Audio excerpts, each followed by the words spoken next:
JKLH live के साथ मैं हूं मुनज़्ज़ा शाह। खबरें तफसील से। जम्मू कश्मीर की किक बॉक्सिंग एसोसिएशन ने जिला बांडीपुरा के शरद सोनावारी में 3 रोजा open J&K UT kick boxing championship 2023 का आगाज किया।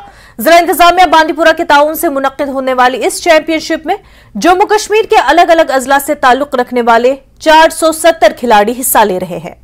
चैंपियनशिप का इफ्तिताह एडिशनल डिस्ट्रिक्ट डेवलपमेंट कमिश्नर अफसर अली खान और महकमा यूथ सर्विसेज एंड स्पोर्ट्स के एडिशनल सेक्रेटरी वसीम राजा ने किया, जबकि इस मौके पर दीगर कई सरकर्दा शख्सियात भी मौजूद थे।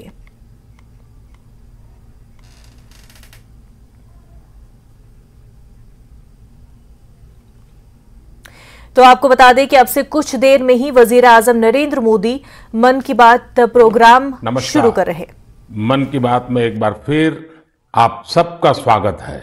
ऐसे तो मन की बात हर महीने के आखिरी रविवार को होता है, लेकिन इस बार एक सप्ताह पहले ही हो रहा है। आप सब जानते ही हैं, अगले हफ्ते मैं अमेरिका में रहूंगा और वहां बहुत सारी भागदौड़ भी रहेगी, और इसलिए मैंने सोचा वहां जाने से पहले आपसे बात कर लूं। और इससे बढ़िया क्या होगा, जनता जनार्दन का आशीर्वाद, आपकी प्रेरणा, मेरी ऊर्जा भी बढ़ती रहेगी।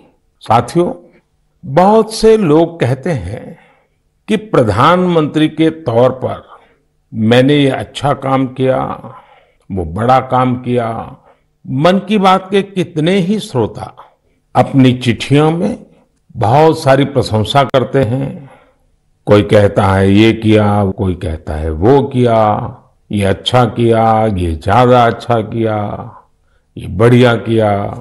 लेकिन मैं जब भारत के सामान्य मानवी के प्रयास, उनकी मेहनत, उनकी इच्छा शक्ति को देखता हूं तो खुद अपने आप अभिभूत हो जाता हूं।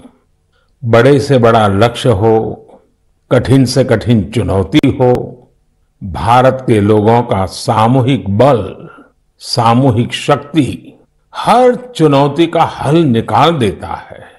अभी हमने 2-3 दिन पहले देखा कि देश के पश्चिमी छोर पर कितना बड़ा साइक्लोन आया।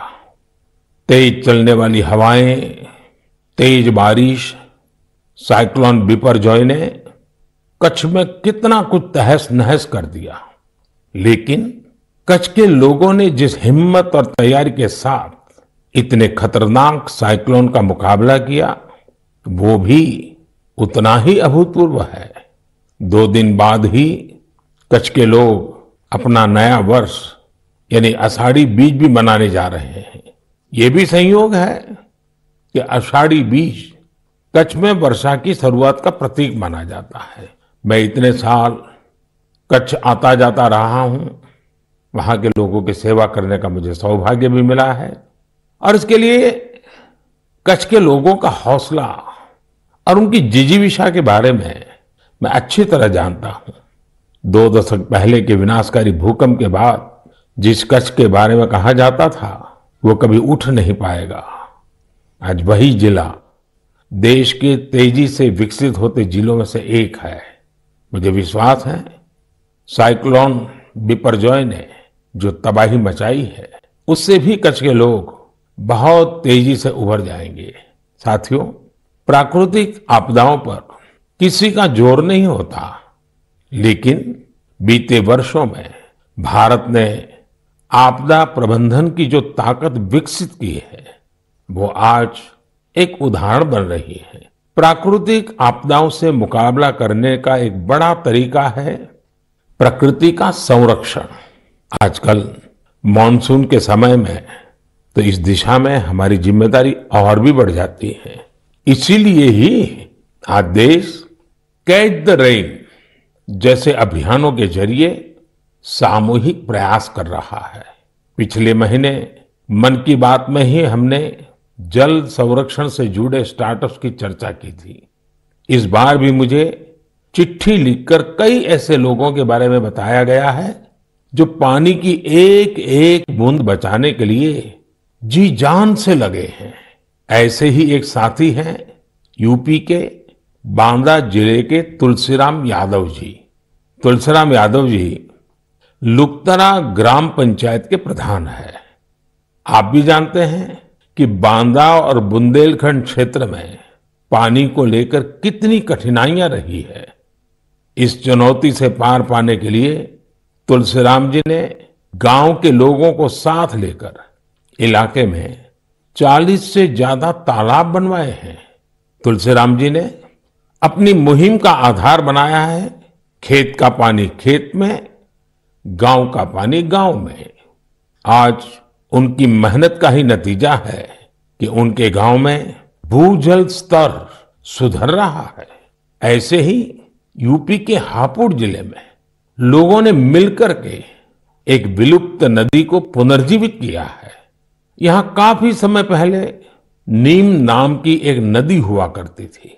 समय के साथ वो लुप्त हो गई, लेकिन स्थानीय स्मृतियां और जन कथाओं में उसे हमेशा याद किया जाता रहा।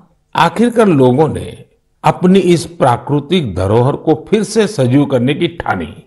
लोगों के सामूहिक प्रयास से अब नीम नदी फिर से जीवंत होने लगी है। नदी के उद्गम स्थल को अमृत सरोवर के तौर भी विकसित किया जा रहा है। साथियों, ये नदी, नहर, सरोवर ये केवल जल स्रोत ही नहीं होते हैं, बल्कि इनसे जीवन के रंग और भावनाएं भी जुड़ी होती हैं। ऐसा ही एक दृश्य अभी कुछ ही दिन पहले महाराष्ट्र में देखने को मिला। ये इलाका ज्यादातर सूखे की चपेट में रहता है। 5 दशक के इंतजार के बाद यहाँ नीलवंडे डैम की कैनाल का काम अब पूरा हो रहा है। कुछ दिन पहले टेस्टिंग के दौरान कैनाल में पानी छोड़ा गया था। इस दौरान जो तस्वीरें आई वो वाकई भावुक करने वाली थी। गांव के लोग ऐसे झूम रहे थे जैसे होली दिवाली का त्योहार हो। साथियों, जब प्रबंधन की बात हो रही है तो मैं आज छत्रपति शिवाजी महाराज को भी याद करूंगा। छत्रपति शिवाजी महाराज की वीरता के साथ ही उनकी गवर्नेंस और उनके प्रबंध कौशल से भी बहुत कुछ सीखने को मिलता है। विशेषकर जल प्रबंधन और नौसेना को लेकर छत्रपति शिवाजी महाराज ने जो कार्य किए वो आज भी भारतीय इतिहास का गौरव बढ़ाते हैं। उनके बनाए जल दुर्ग इतनी शताब्दियों बाद भी समंदर के बीच में आज भी शान से खड़े हैं। इस महीने की शुरुआत में ही छत्रपति शिवाजी महाराज के राज्याभिषेक के 350 वर्ष पूरे हुए हैं। इस अवसर को एक बड़े पर्व के रूप में मनाया जा रहा है। इस दौरान महाराष्ट्र के रायगढ़ किले में इससे जुड़े भव्य कार्यक्रमों का आयोजन किया गया। मुझे याद है कई वर्ष पहले 2014 में मुझे रायगढ़ जाने उस पवित्र भूमि को नमन करने का सौभाग्य मिला था।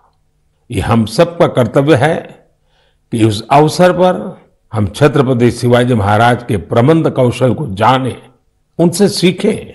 इससे हमारे भीतर हमारी विरासत पर गर्व का बोध भी जगेगा और भविष्य के लिए कर्तव्यों की प्रेरणा भी मिलेगी।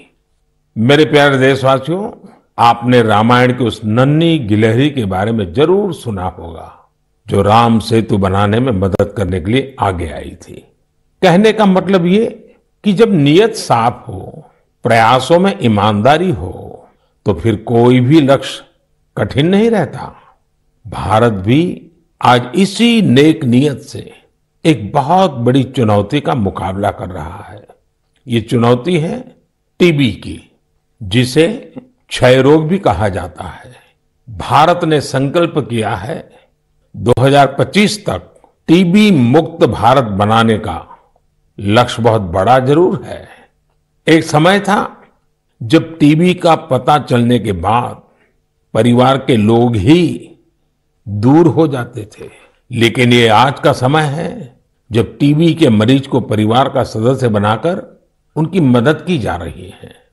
इस क्षय रोग को जड़ से समाप्त करने के लिए निक्षय मित्रों ने मोर्चा संभाल लिया है। देश में बहुत बड़ी संख्या में विभिन्न सामाजिक संस्थाएं निक्षय मित्र बनी हैं। गांव देहात में, पंचायतों में हजारों लोगों ने खुद आगे आकर टीबी मरीजों को गोद लिया है। कितने ही बच्चे हैं जो टीबी मरीजों की मदद के लिए आगे आए हैं। ये जन भागीदारी ही इस अभियान की सबसे बड़ी ताकत है।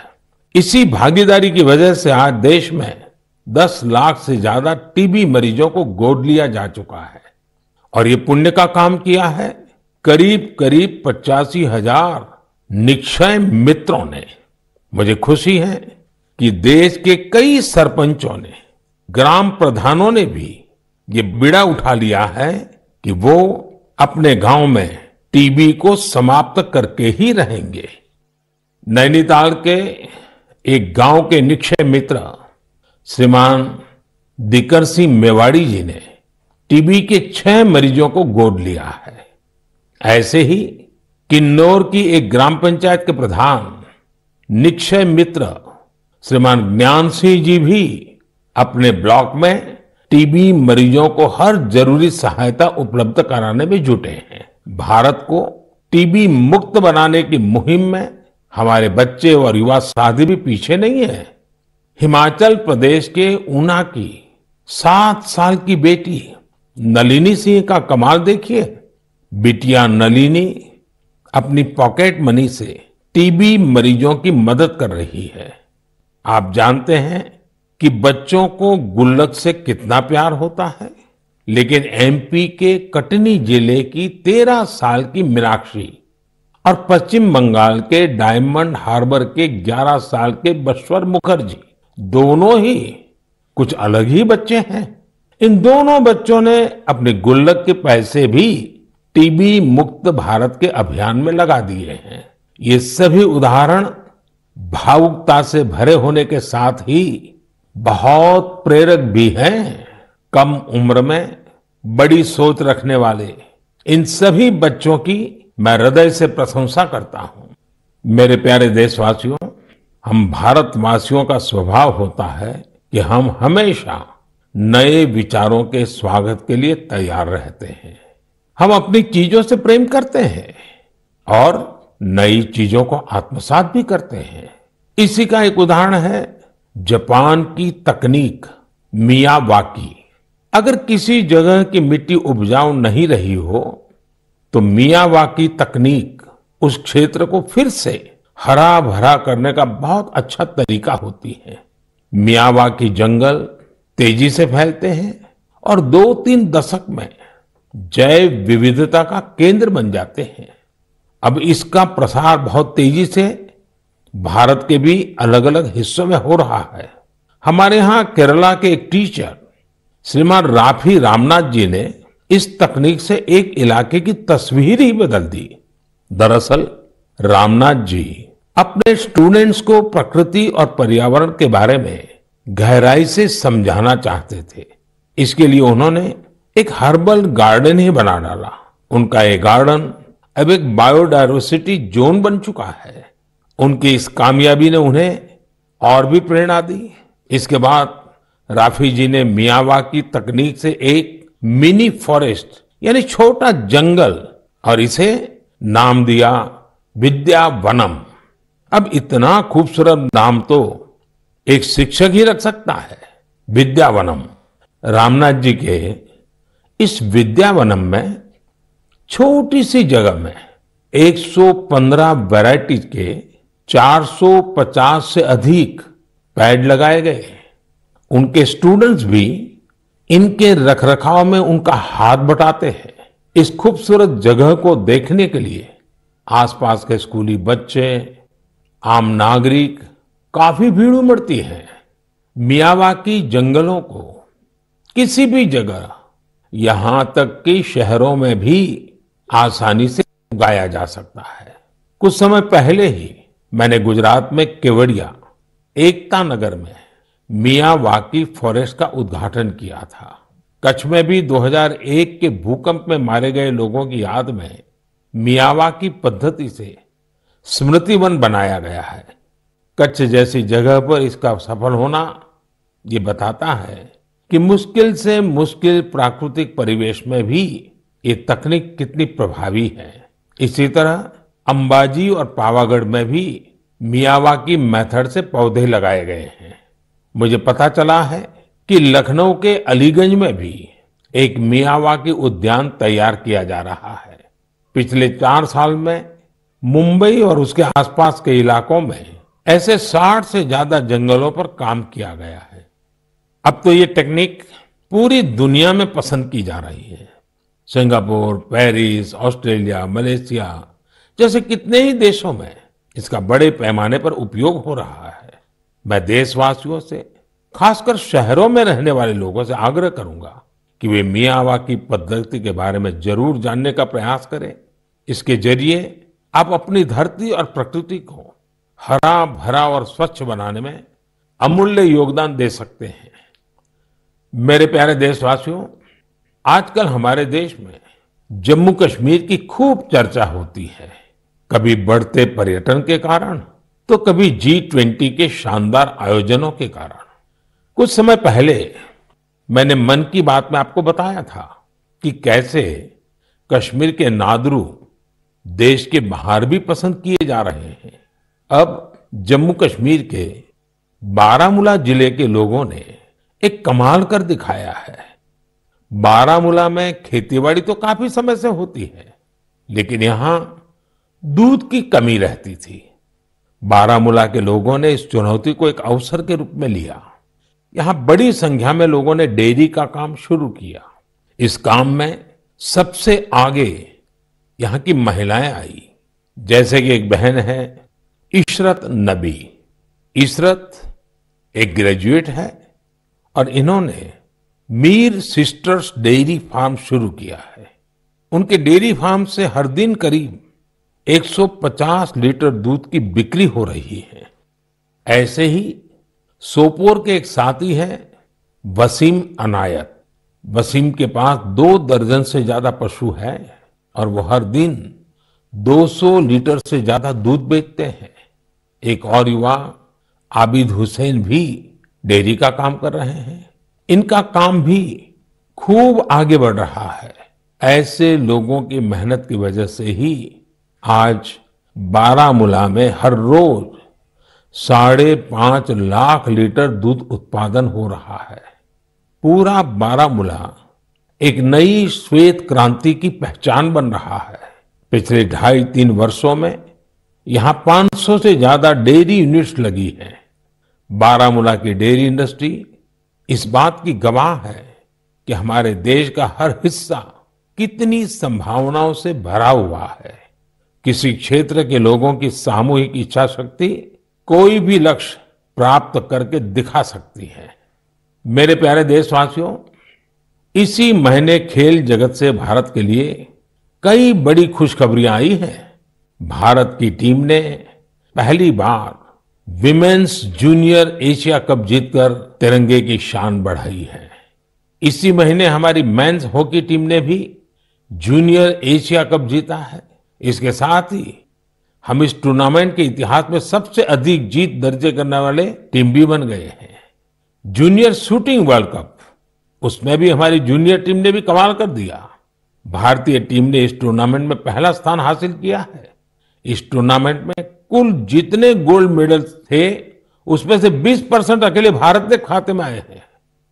इसी जून में एशियन अंडर 20 एथलेटिक चैंपियनशिप भी हुई। इसमें भारत पदक तालिका में 45 देशों में टॉप 3 में रहा। साथियों, पहले एक समय होता था जब हमें अंतर्राष्ट्रीय आयोजनों के बारे में पता तो चलता था, लेकिन उनमें अक्सर भारत का कहीं कोई नाम नहीं होता था। लेकिन आज मैं केवल पिछले कुछ सप्ताह की सफलताओं का जिक्र कर रहा हूं, तो भी लिस्ट इतनी लंबी हो जाती है। यही हमारे युवाओं की असली ताकत है।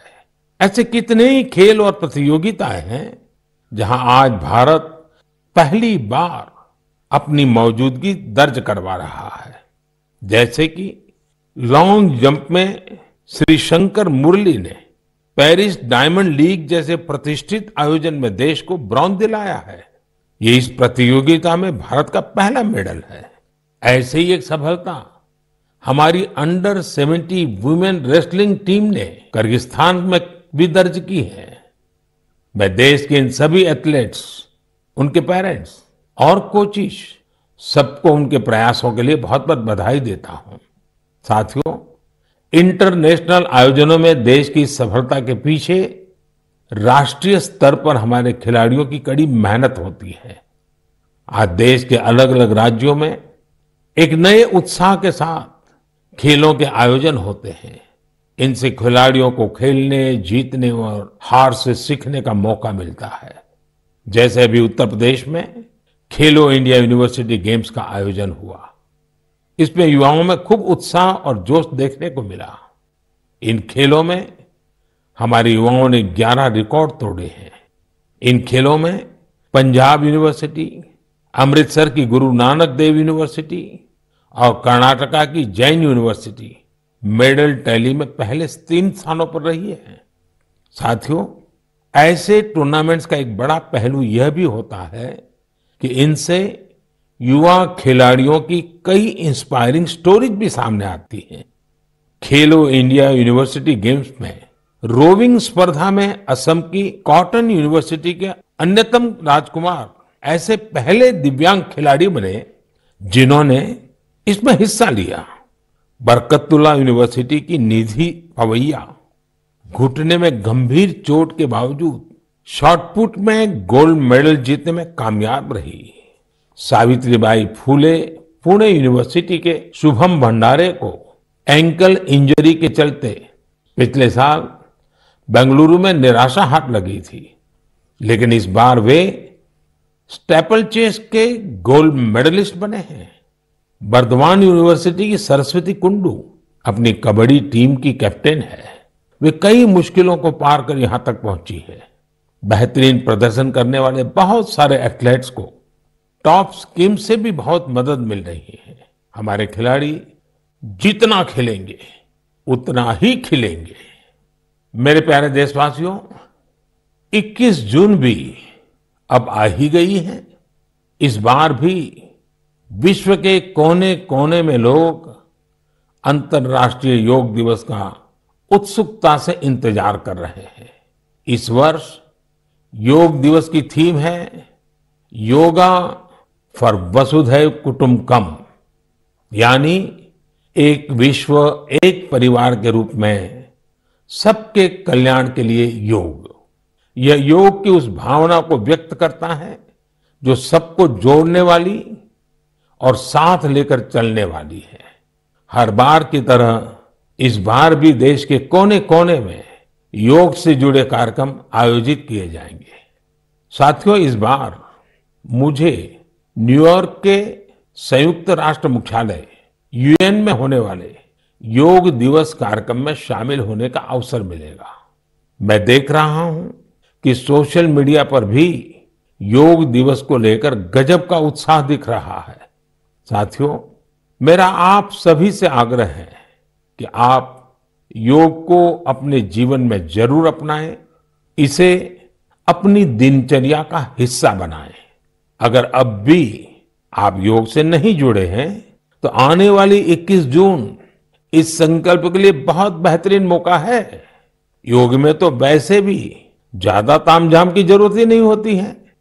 देखिए, जब आप योग से जुड़ेंगे तो आपके जीवन में कितना बड़ा परिवर्तन आएगा।